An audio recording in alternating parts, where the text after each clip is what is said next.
Hello friend, good morning. তোমরা সবাই কেমন আছো? আশা করি তোমরা সবাই খুব ভালো আছো, আর আমিও ভালোই আছি। আর শুনছি লাইফস্টাইলে তোমাদের সবাইকে জানাই ওয়েলকাম। আজকে মঙ্গলবার, আর এখন বাজে সকাল 9টা। আর এই সকাল 9টায় আমি চলে এসেছি রান্না করার জন্য। আমার সব রেডি, আর ভাতটা অলরেডি আমি নামিয়ে নিয়েছি।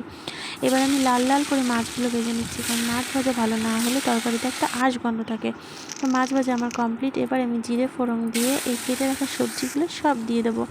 এখানে দেখছো এটা হলো আলু আর কুশে মাছ, তো এটা দিয়ে আমি মাছের ঝোল করব।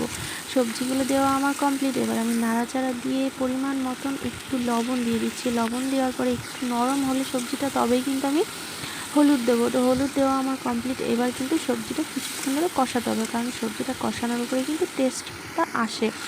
তো সবজি কষাতে কষাতে দেখো কালারটা কিন্তু দুর্দান্ত এসছে। এবার আমি দিয়ে দেবো চিড়ে রাখা কাঁচা লঙ্কা।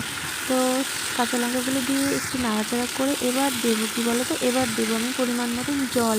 তো জলটাও আমি দিয়ে দিচ্ছি। জলটা দিয়ে দেওয়ার পরে এবার কিন্তু আমি একটু নাড়াচাড়া দিয়ে তরকারিটা ঢেকে দেবো, কারণ সবজিটা তো একটু সিদ্ধ হবে। তো সবজিটা কিন্তু গলে গেছে। এবার আমি ভেজে রাখা মাছগুলো একে একে সব তরকারিতে দিয়ে দিচ্ছি। এইবার একটু জ্বালাতে হবে, কারণ মাছটা তো একটু নরম হবে।